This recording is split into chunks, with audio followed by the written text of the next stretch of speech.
আছেন তাদের চিকিৎসা নিশ্চিত করা টপ প্রায়োরিটি হওয়া উচিত। সেই ক্ষেত্রে আমাদের সুনির্দিষ্ট কিছু দাবি আছে। চিকিৎসা নিশ্চিত করার ক্ষেত্রে প্রাথমিক ধাপ হচ্ছে তালিকাটা করা, কারা আহত হয়েছেন, কারা নিহত হয়েছেন, কাদেরকে এখনো শনাক্ত করা সম্ভব হয়নি, কারা নিখোঁজ আছেন। এবং আমরা আহ্বান করছি যাতে একটা রিয়েল টাইম পাবলিক ড্যাশবোর্ড থাকে। আমরা আজকেও কিছুক্ষণ আগে দেখেছি যে আইএসপিআর এর বিবৃতিতে ছিল যে 29টা ডেথ, 31 জনের ডেথ, কিন্তু আবার স্বাস্থ্য মন্ত্রণালয় বলছেন 29। তো এরকম যাতে সমন্বয়ের অভাব না হয়, একদম রিয়েল টাইম যাতে জানা যায় হতাহত কতজন হয়েছেন, আহত কতজন, নিহত কতজন, মিসিং কতজন আছেন, কাদেরকে শনাক্ত করা যায়নি, এবং এটা যাতে নিয়মিত বিরতিতে আপডেট হতে থাকে। এটা রিয়েল টাইম পাবলিক ড্যাশবোর্ড প্রয়োজন এখানে যে সংশয়গুলো, কনফিউশনগুলো আছে সেগুলো নির্বার করার জন্য। এরপরে তালিকা যখন হয়ে গেছে, আমরা জানি যে কতজন আহত আছে, কতজন এর সাহায্য প্রয়োজন, চিকিৎসা প্রয়োজন, ওনাদের যথাযথ চিকিৎসা নিশ্চিত করা টপ প্রায়োরিটি।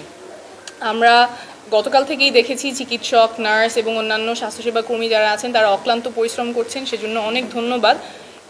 এই চিকিৎসা যাতে যথাযথভাবে চলতে পারে সেজন্য যা যা প্রয়োজন, জনবল প্রয়োজন হোক, সরঞ্জাম প্রয়োজন হোক, সেগুলো যাতে হাসপাতালগুলোতে সরবরাহ করা হয় সেটার জন্য আমাদের সরকারের প্রতি আহ্বান থাকবে। আমরা ইতিমধ্যে শুনেছি যে কারো কারো যদি বিদেশে যাওয়ার প্রয়োজন হয় সেটাও যাতে খুব দ্রুততার সাথে পাঠানো সম্ভব হয়, সেই পদ্ধতিটা করা প্রয়োজন।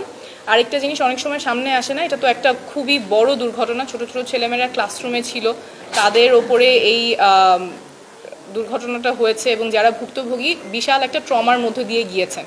তো যারা ভুক্তভোগী আছেন তাদের মেন্টাল হেলথ কাউন্সেলিং করা প্রয়োজন, এবং এইটা যাতে সবার জন্য নিশ্চিত হয় সেটা আমাদের আহ্বান থাকবে।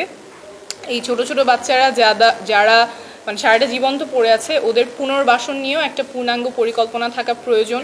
ওরা যাতে পড়ালেখা করতে পারে, পরে কাজকর্ম, জীবিকা, সোশ্যাল ইন্টিগ্রেশন, এই পুরো পুনর্বাসন, একটা দীর্ঘমেয়াদী পুনর্বাসন প্রয়োজন হবে অনেকের ক্ষেত্রেই। যথাযথ চিকিৎসা, পুনর্বাসন, এই পুরো প্রক্রিয়াটা নিশ্চিত করার জন্য উচ্চ ক্ষমতা সম্পন্ন একটা বিশেষ টিম ফর্ম করার জন্য আমাদের আহ্বান থাকবে, যেখানে বিভিন্ন মন্ত্রণালয় যাদের কোঅর্ডিনেশন করা প্রয়োজন চিকিৎসা এবং পুনর্বাসন নিশ্চিত করতে একটা দায়িত্বশীল উচ্চ ক্ষমতা সম্পন্ন বিশেষ টিম তৈরি করার আহ্বান থাকবে, যাতে চিকিৎসা পুনর্বাসন কোনো আমলাতান্ত্রিক জটিলতায় আটকে না যায়, দীর্ঘসূত্রিতার মধ্যে যাতে না পড়ে, খুব দ্রুত যাতে ডিসিশন নেওয়া যায়, কোনো কারণে যাতে চিকিৎসা আটকে না থাকে। আর আমাদের এই যে ঘটনাটা হয়েছে এটার যাতে সুষ্ঠু এবং নিরপেক্ষ তদন্ত হয় সেটার জন্য আমাদের সরকারের প্রতি আহ্বান থাকবে।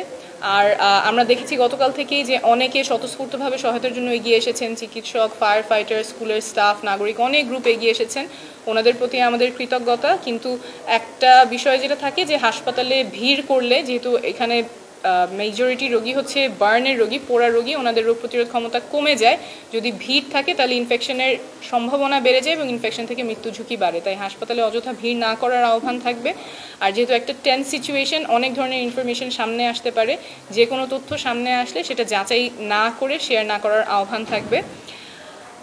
স্বল্প মেয়াদের কথা তো চিকিৎসার পুনর্বাসন থাকলেও কিন্তু আমাদের আরেকটা জিনিসের প্রতি আমাদের মনোযোগ থাকা প্রয়োজন। এরকম যখন এমার্জেন্সি হলে আমাদের জরুরি চিকিৎসা ব্যবস্থা কিভাবে ফাংশন করবে সেটার একটা রোড ম্যাপ নাই। গতকালকেও আমরা শুনেছি অনেকের কাছ থেকে, যখন উদ্ধার হচ্ছে সেখানে হাই লেভেলের একটা মেডিকেল টিম ছিল না। অনেকে কিভাবে যাবে হাসপাতালে, রিক্সায় যাবে না সিএনজিতে যাবে, হাসপাতালে পৌঁছাতে দেরি হচ্ছে, হাসপাতালে পৌঁছানোর আগে যেই চিকিৎসাগুলো দেওয়ার সম্ভব সেগুলো দেওয়ার উপায় ছিল না।